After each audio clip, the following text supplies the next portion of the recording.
E aqui estamos nós. Muito bem.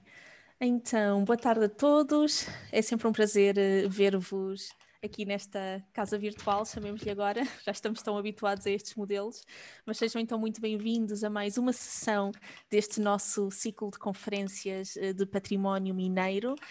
Têm sido todas fascinantes e, portanto, com temas tão diversos. Agradecer imenso à organização, aqui na figura do nosso José Manuel Brandão, que tem estado a criar não só tem criado este ciclo de seminários, mas também este leque de palestrantes tão interessantes.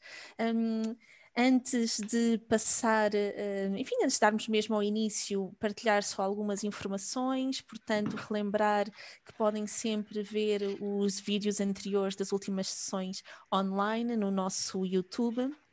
E, portanto, lá também poderão ver esta sessão em pouco tempo e, portanto, e convidar-vos também a seguirem as nossas atividades no Facebook, no Instagram, no website e, portanto, será um prazer continuarmos esta proximidade em todas as plataformas que pudermos, enfim, agora que ainda estamos em estado de confinamento.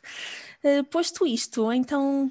Vamos então começar a ouvir. Hoje temos o nosso Armando Quintas, dar-lhe de novo os parabéns pela sua recém-defendida tese de doutoramento, que será também fascinante. Armando, bem-vinda. Passa então a palavra ao José Manuel Brandão para então dar início ao seminário.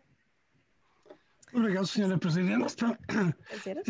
É um prazer rever estes quadradinhos todos aqui no ecrã do meu computador e dos nossos computadores. Já, como a Leonor dizia, já começamos aí, já passa a ser um lugar comum, não é? É a casa comum, parafraseando para outros dos autores mais interessantes. Dar as boas-vindas a todos os participantes. Obrigado. Esta é a quarta sessão do seminário.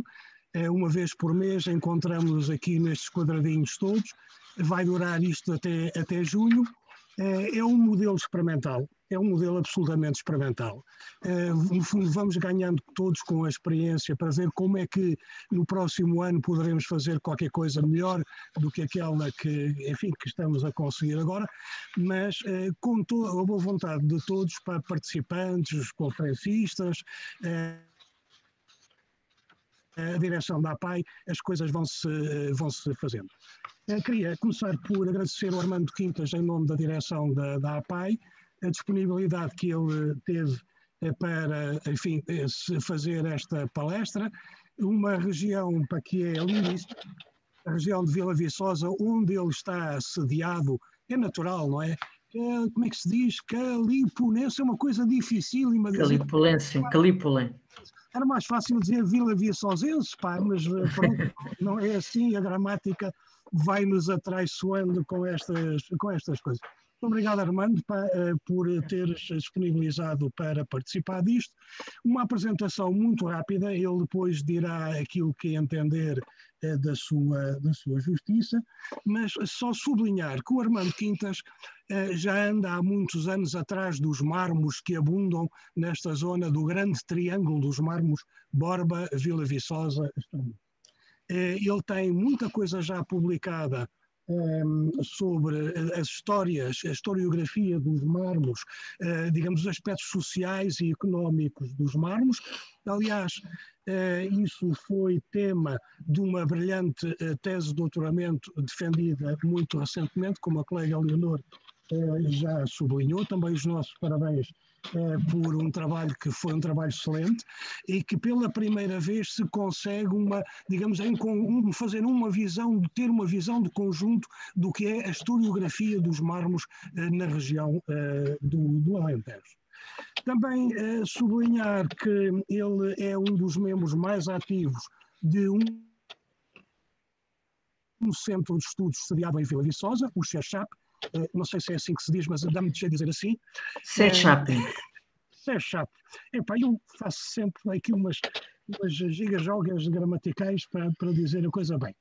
Aqui digamos, tem várias atividades, mas uma delas é os estudos de património precisamente ligados à indústria dos mármores. Sublinhar que o CECHAP tem, publicado vários importantes trabalhos, sobretudo na sequência de um projeto que provavelmente o Armando falará nele, que um projeto que eles têm vindo a abraçar há alguns anos, o projeto PIM, que já deu lugar à publicação de pelo menos 3 importantes livros que provavelmente os nossos participantes do seminário estarão interessados em folhear, adquirir e pôr nas suas estantes, porque são obras de consulta extraordinariamente importantes. E acho que por agora, para a apresentação, é tudo. Eu passaria, com o acordo da Leonor, passaríamos a palavra ao Armando, e é dele o tempo, enfim, os 45 minutos, pouco mais ou menos, que se vão seguir. Normalmente, nós vamos colecionando as perguntas para não estar a interromper a sequência, até para às vezes, nestas coisas do Zoom, também às vezes não é linear a nossa ligação, mas já sabem que vamos colecionando as questões, os comentários que queiram fazer para se colocar ao Armando Quincas no final. Isso podem fazê-lo, portanto, oralmente no final, ou indo lançando as vossas questões através do bate-papo, enfim, do chat que está no fundo no rodapé da vossa pasta. Mais uma vez, bem-vindos a todos. Armando, muito obrigado também mais uma vez, e evidentemente que os nossos agradecimentos em termos da direção da APAI, e eu falo em nome da senhora Presidente, os nossos agradecimentos também sinceros ao CECHAP por participar, digamos, nesta iniciativa conjunta com a APAI. Obrigado a todos. Muito obrigado pela apresentação que o José Brandão fez. Só queria acrescentar que também faço parte da direção do CECHAP, a qual agradece também o convite para estar aqui hoje a divulgar convosco este interessante tema, e que também faço parte da Rota do Mármore do Anticlinal de Estremoz, que também falarei um pouquinho a seguir na apresentação. Ora, agora fazer a partilha. Um minuto, e está aqui a apresentação. Pronto. O que eu vos vou falar hoje é um pouco sobre a indústria, sobre a história e sobre o património desta interessante região, sobre este tema, sobre esta indústria. Um breve sumário, portanto, um pouco dos pontos daquilo que vão ser falados. Eu começaria um pouco pelo Anticlinal de Estremoz, portanto, não vou alongarem. Estão-me a ouvir, não estão? Não vou alongar Pronto, ok. É que eu não vos estou a ver, o meu computador não me permite ver as pessoas, portanto, eu estou a ver a apresentação. Portanto, não me vou alongar muito aqui na descrição, porque eu não sou geólogo, portanto, a minha formação é História, mas só vou mostrar o enquadramento. Portanto, temos o Anticlinal de Estremoz, portanto, uma formação geológica, onde se situa a jazida de mármores, a mais importante jazida de mármores de Portugal, portanto, onde desde há umas décadas para cá só se exploram mármores nesta zona. Aqui temos estas partes azuis onde estão os melhores mármores. Portanto, mencionar aqui a tipologia dos mármores e as pedreiras que foram sendo abertas durante este período de 1918 a 2011, que foi a última licenciada. Neste momento temos há cerca de 53 em atividade. Portanto, estamos a falar de uma região que tem algum valor muito importante em milhões de euros de exportação, um valor já em decrescimento, como eu falarei um pouco mais à frente, e com as tipologias de cromáticas, ou melhor, com as variantes cromáticas que se podem ver aqui, que se exportam para todo o mundo. Portanto, muito rapidamente, alguns usos dos mármores. Portanto, os mais clássicos já conhecemos, outros usos um pouco fora do costume, como por exemplo os transatlânticos. Eu lembrei-me, imagina o Titanic, e relembrem as imagens do Titanic quando os personagens estão a dançar no salão. Portanto, eles eram mesmo decorados com mármore. Não posso garantir que o Titanic seja com este mármore, mas sabemos que estes transatlânticos tinham mármore do Alentejo. Antecedentes à exploração destes mármores, portanto, o período romano, vestígios no Castelo de Vila Viçosa que podem visitar, está na zona ajardinada do castelo. Portanto, a realçar aqui, sobretudo, aquilo que é a longa permanência daquilo que são as técnicas e as tecnologias, a forma de explorar os mármores, que vai durar desde o período romano, desde o século I até praticamente ao século XX. e que vai já neste período de domínio romano haver, digamos, não se trata de exportação, é encaminhamento de mármores para territórios além da Península Ibérica, pelo menos está já confirmado para a Argélia. Depois, noutro período, vai se estender à França, Itália, Brasil, entre outros territórios. Portanto, vestígios romanos também estão confirmados, portanto, temos aqui a verde e a azul, o que é a Vigária na zona de Bencatela e Fonsoeiro, onde se encontraram vestígios romanos de escavações de há décadas, instrumentos romanos que podem confirmar, só de olharem, verificam algumas semelhanças entre eles, portanto, século I e século XX, são 20 séculos de diferença, mas há muitas semelhanças porque a tecnologia pouco evoluiu. Portanto, porque funcionava, também não havia necessidade. Há uma permanência muito longa, é isto que eu quero realçar. Passando para o período que nos assiste aqui, que eu vou-vos falar um pouco da segunda metade do século XIX em diante. Portanto, começamos com um período complicado que sucede às guerras napoleónicas e à Guerra Civil, destruições daquilo que são os meios de produção, instabilidades, dois relatórios, um francês e outro português, que realçam exatamente essa decadência a que estavam votadas as indústrias extrativas, e eu friso aqui muito, como diz aqui este texto da Lei de Minas, aquilo que era a ignorância, a que estamos sobre a questão do solo, o desconhecimento ou, digamos, o esquecimento daquilo que era o conhecimento do solo.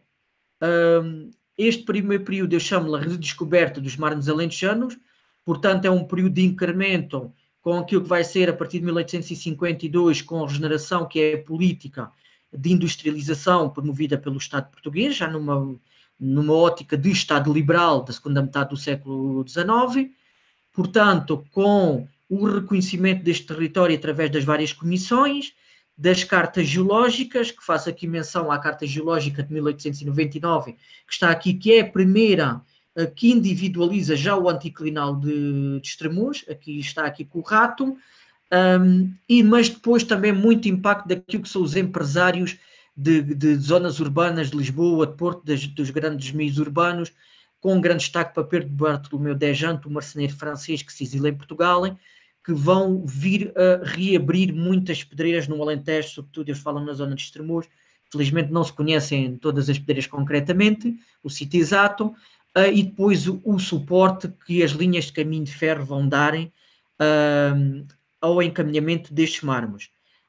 Por último, a divulgação das posições, ou melhor, dos mármores nas posições industriais e universais. Deixo aqui também em destaque aqui a evolução, que neste período não há muita evolução ainda em número daquilo que são as pedreiras, mas já há, digamos, levantamentos pelo Governo Civil, pelo Inquérito Industrial de 1890, daquilo que vão ser as explorações no terreno, pelo menos aquilo que é registado e aquilo que estava licenciado pelo Estado, o que se conhecia. É possível que havia muita informalidade e isso é um facto para a época. Portanto, exportação, um quadro de exportação, só para vos dar aqui indicação dos períodos mais interessantes das oscilações. Em 1000 réis começamos com 835 mil réis e depois passamos em 1918, eu já explico, a 8 milhões de réis, isto é equivalente depois em escudos a 8 mil escudos. Portanto, réis.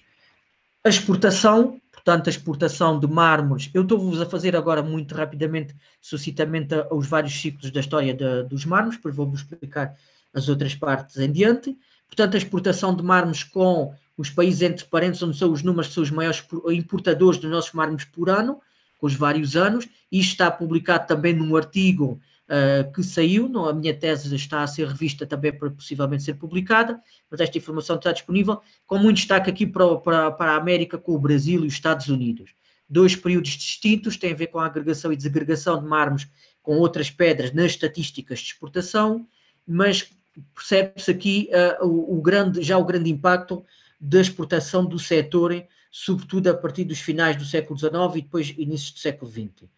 Portanto, uma segunda fase que já é de crescimento, portanto, o período entre finais de guerras, final da Primeira e final da Segunda Guerra, um quadro com aquilo que é a evolução da extração, que já se pode ver grandes diferenciais, e o grande impacto da modernização tecnológica trazida pelas grandes empresas de grandes capitais.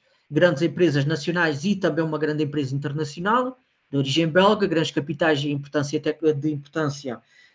para os investimentos, a maquinaria e também com os conhecimentos técnicos modernos, o que se vai-se dar um ligeiro aumento dos licenciamentos, mas sobretudo o grande aprofundamento das explorações e dos quantitativos extraídos.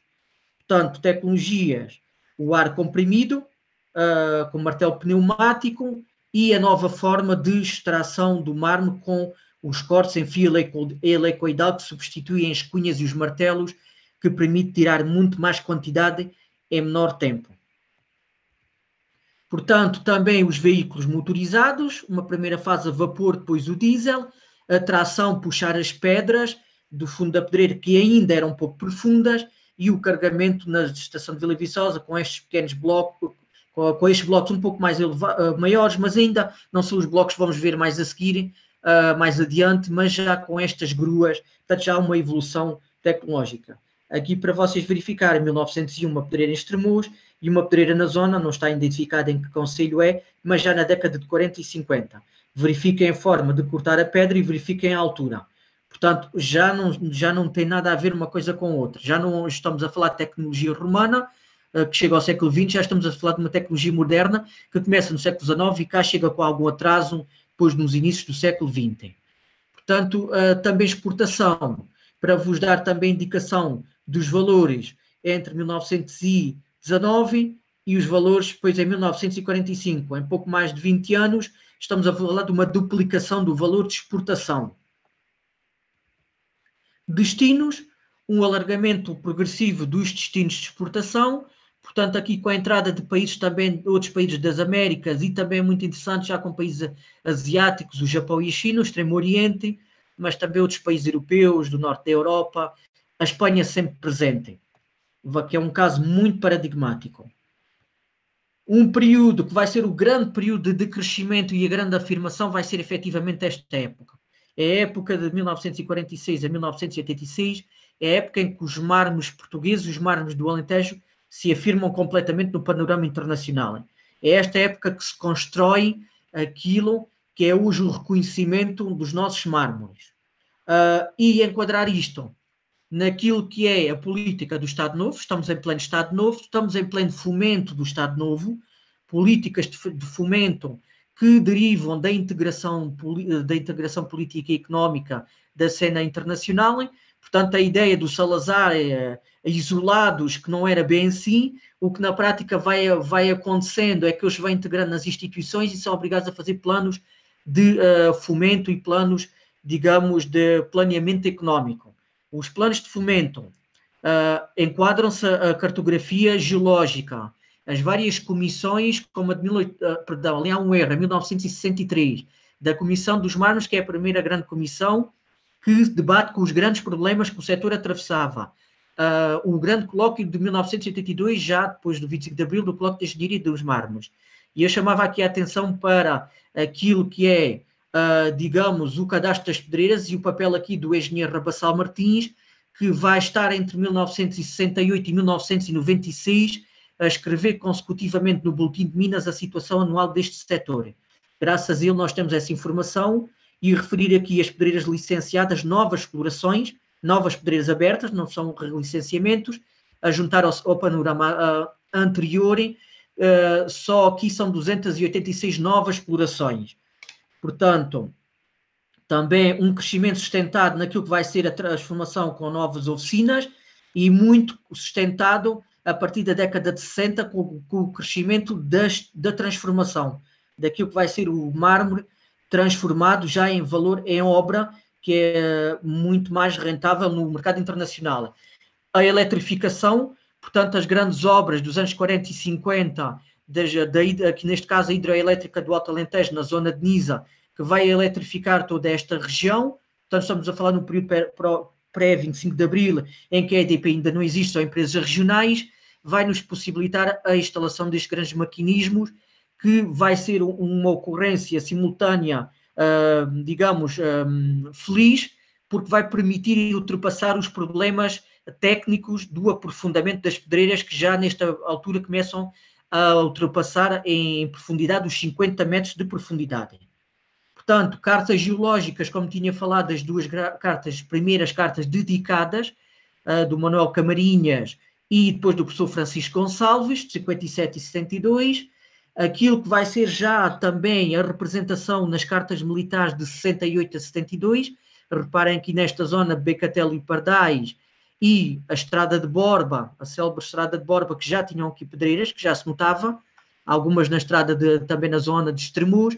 Portanto, o grande impacto, a ponto dos militares, quando fazem o levantamento das cartas M888, já referenciarem as pedreiras, fazer a sua representação gráfica.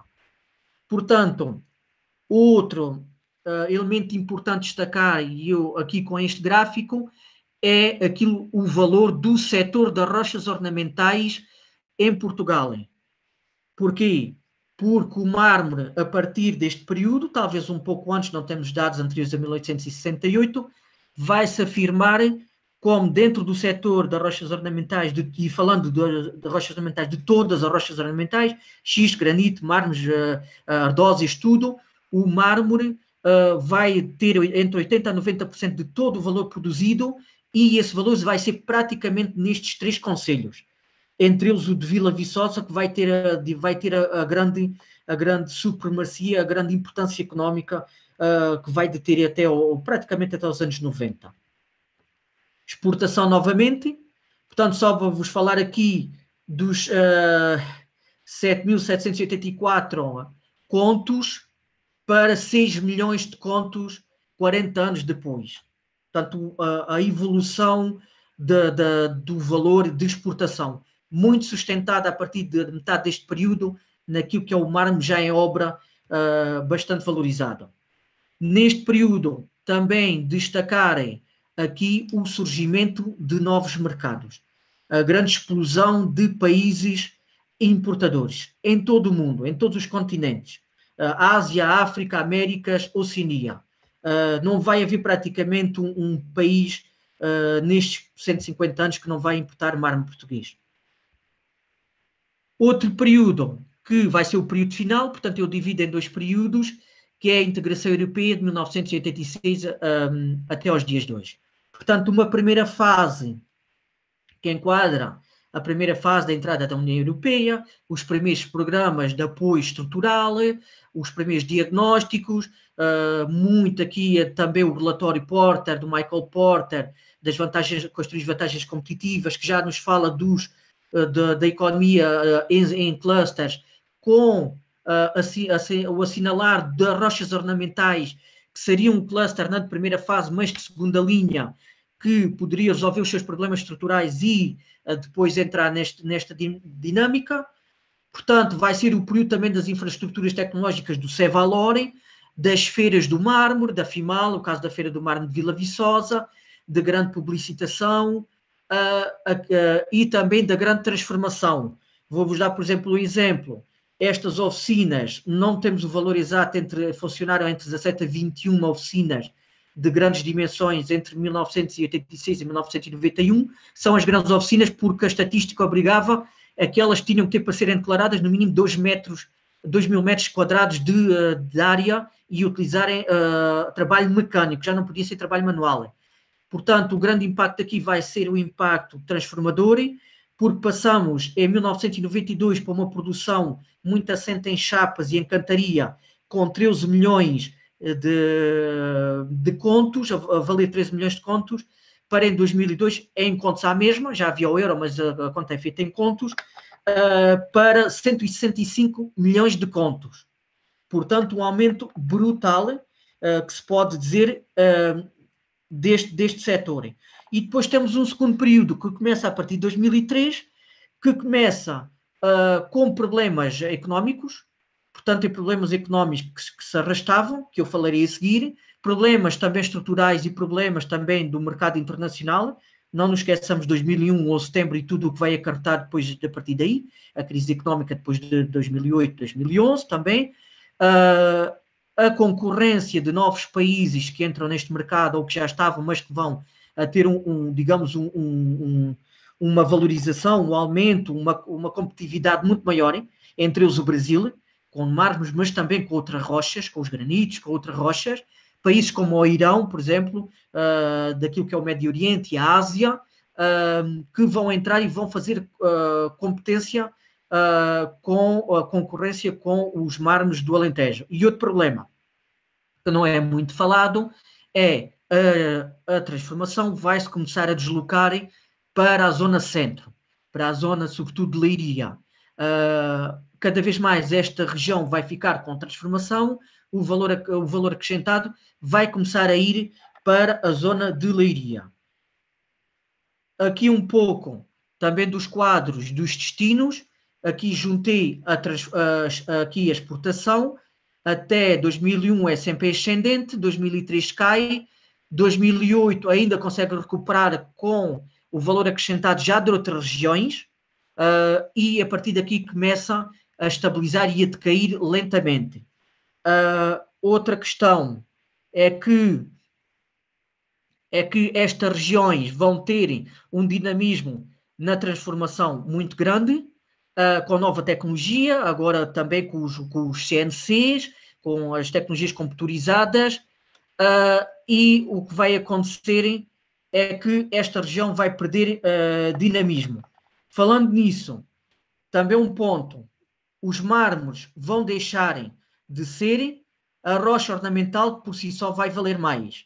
Até 2004 ainda valia 50%, em 2019 de todo o setor vai valer apenas, em valor, vai valer apenas 23%.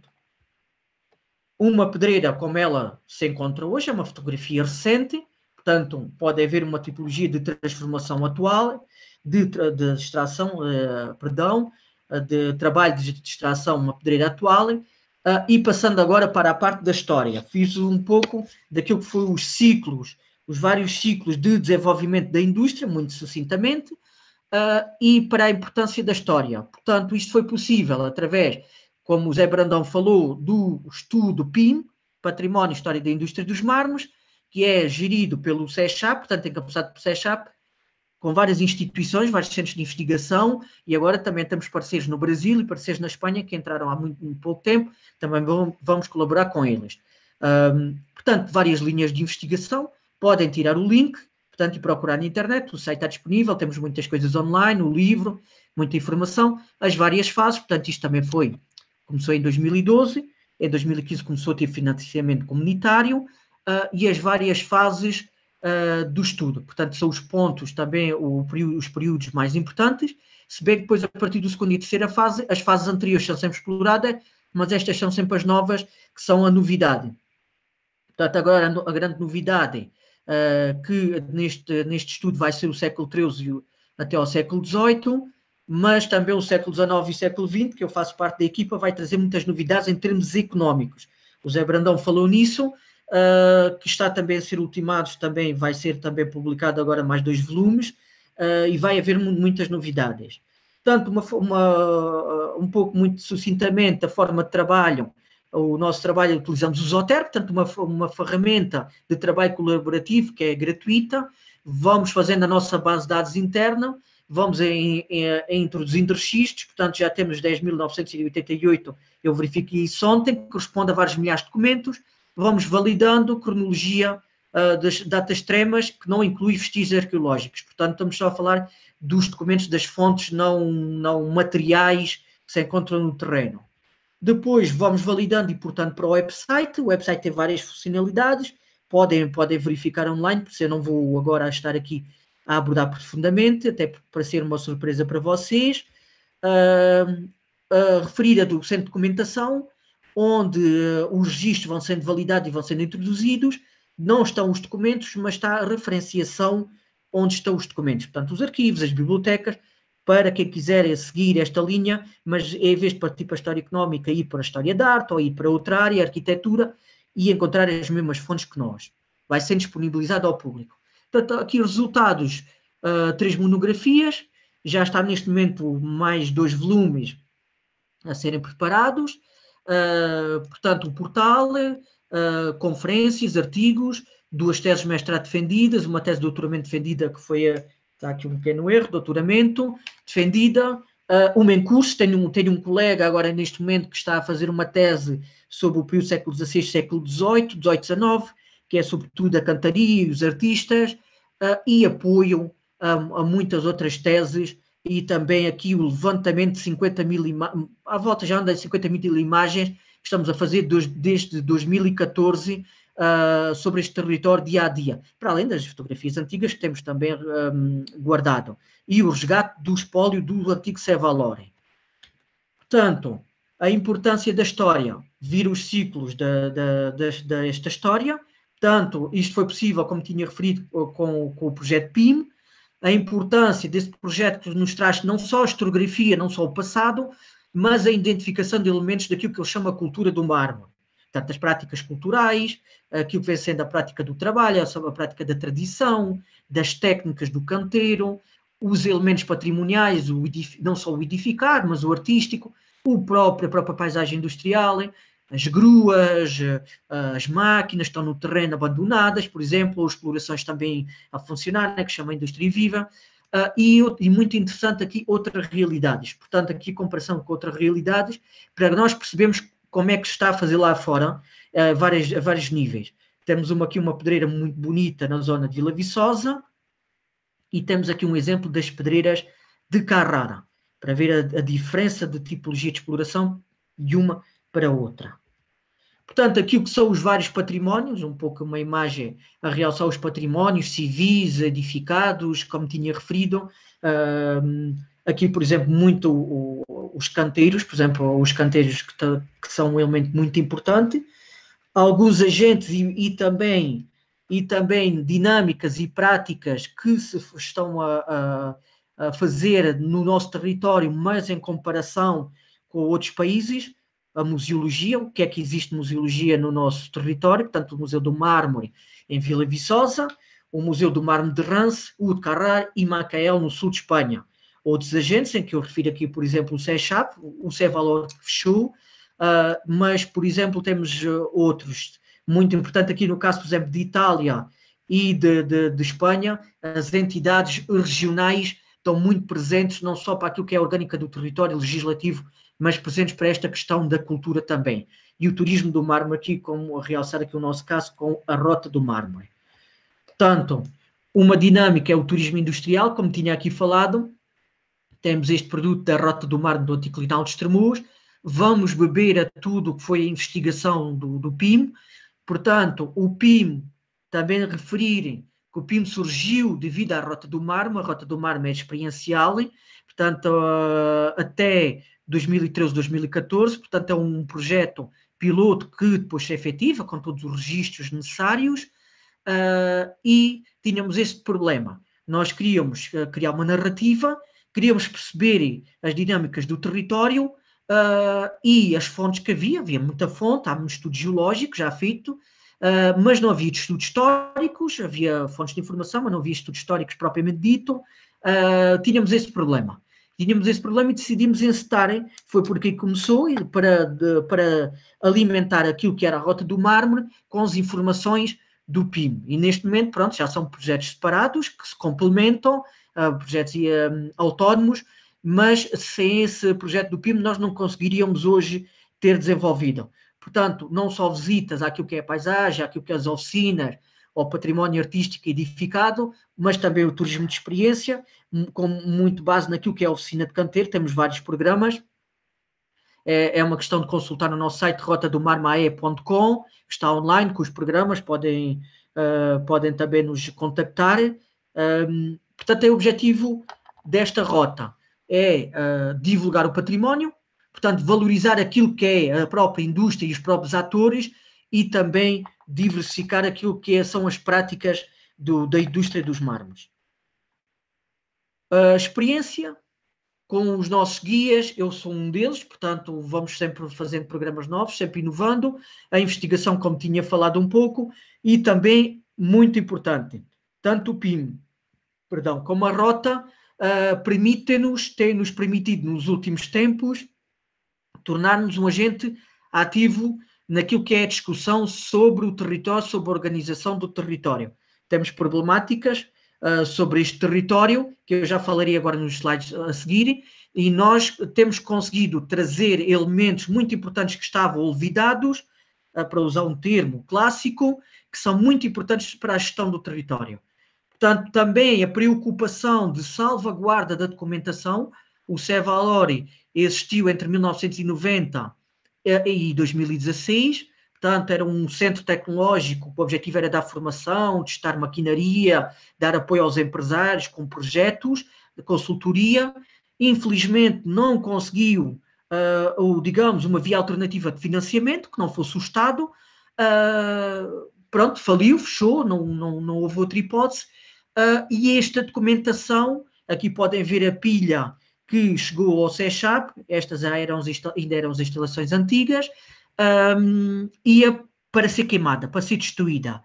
E o CECHAP chegou-se junto do gestor de insolvência, soube disto, fomos apanhados de surpresa, como muita gente, ninguém esperava que o CEVALORI fechasse, foi tudo vendido a esta pública, a uma empresa do Porto. O que é que vão fazer com a documentação? Nada, isso é para destruir. Então nós somos uma associação sem fins lucrativos, fizemos a conversa e felizmente conseguimos resgatar o arquivo, milhares de documentos, relatórios, estudos pagos pelo erário público, que estavam ali, muitos não foram publicados, e temos um grande espólio que agora está na nossa biblioteca e arquivo. A gestão do território e aquilo que é a discussão do território, como eu vos tinha falado, portanto, o problema da estrada de Borba, que todos conhecem, portanto, foi falado dia a dia até aparecer outro assunto. Portanto, a problemática da desorganização completa, daquilo que é o esventrar da terra, daquilo que foi uma prática dos proprietários de retalharem, as fontes dizem-nos mesmo assim, retalharem as suas propriedades e alugarem a diferentes exploradores para fazerem lucros, maximizar os lucros daquilo que eram as antigas terras agrícolas, em rendas, em imposto da destruição do coberto vegetal, no imposto dos 3% do valor à boca da pedreira, etc. Portanto, deu origem a este território exíguo com pedreiras paralelas e que foram aprofundando, também devido a que não podiam alargar-se a extensão que já tinham vizinhos, e graças às tecnologias conseguiram aprofundar-se, mas isto trouxe problemas. Outro problema são as combreiras. Portanto, 80% do bloco extraído da profundidade vai para aqui, vai sendo transformado, vai-se partindo ao longo do processo, vai para a fábrica, quando ele é logo direcionado para a fábrica, porque há muita venda em bruto, em bloco, mas vai-se partindo aos poucos porque a jazida é muito fraturada e também tem problemática do uso indiscriminado do fio helicoidal. Portanto, 80% dos mármores extraídos ali de baixo, podem ver esta imagem, 80% destes grandes poços está aqui em cima. Portanto, há aqui tudo, há aqui terras de cobertura, há aqui pedras com valor, pedras com pouco valor, mas há aqui muita pedra com valor. E não tem havido estudos neste sentido. Há estudos da sua caracterização, mas não tem havido estudos de dar uma volta da sua hipótese de reaproveitamento, sobretudo in situ, porque os custos de transporte são muito grandes para às vezes se conseguir levarem para outros sítios. Não há cimenteiras, como dizia alguém agora há pouco tempo, um engenheiro, não há cimenteiras ao pé, senão isto já tinha desaparecido. Uma tese de 2011 levantou 178 escombreiras, sobretudo na zona mais de Vila Viçosa, aqui na freguesia de Becatel, entre Becatel e Pardais.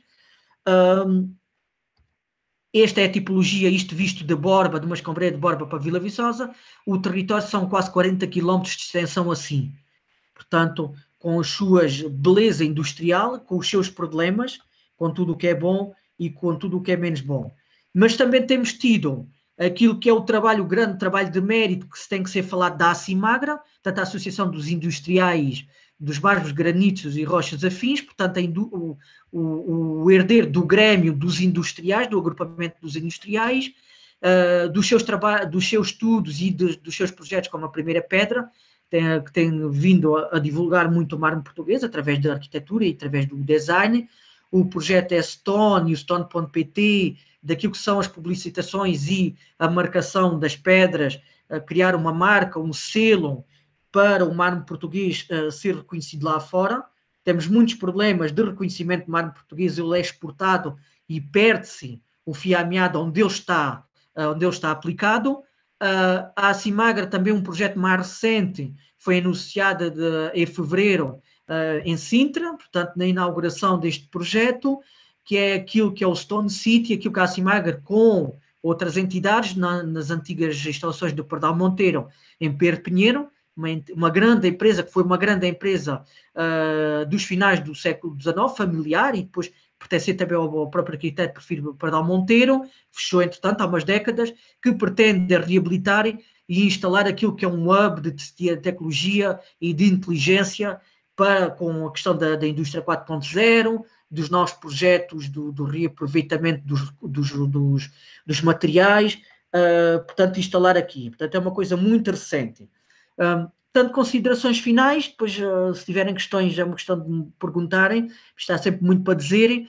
A parte histórica, aquilo que é o aprofundamento, o início, o pontapé de saída de uma historiografia e o aprofundamento, também a várias dimensões, a vários níveis, a economia, a indústria, a tecnologia, a história da arte, a análise daquilo que são os mecanismos do seu desenvolvimento e dos agentes, portanto, a parte cultural, a partir daí, perceber quais são os itens, ou seja, os recursos patrimoniais e materiais, humanos, o que é que se pode conceber a partir daí para também desenvolver a parte de fruição cultural. Muito importante o diagnóstico das dificuldades, por exemplo, neste momento temos falado com vários parceiros, já há vários anos já não se tem feito um diagnóstico, é necessário agora fazer um diagnóstico mesmo do ponto de vista da própria economia, para percebermos agora as problemáticas, agora até com esta questão da pandemia, e a diversificação económica e a economia circular. A economia circular muito ligado com o que é as artes, o canteiro, a escultura, para aproveitar aquelas pedras. E há muitas linhas de rumo que se podem tomar, linhas de rumo até da história, por exemplo, ir verem onde é que está aplicado os nossos mármores no estrangeiro para depois valorizar os nossos mármores a nível do marketing, aquilo que é a historiografia, dizer, olha, estão aqui, são muito importantes, já estão aplicados aqui há não sei quantas décadas, ou séculos, ou milénios, por exemplo. Pronto, e era isto que eu vos trazia, havia muito mais para dizer, espero que tenham gostado, e se tiverem questões, depois perguntem.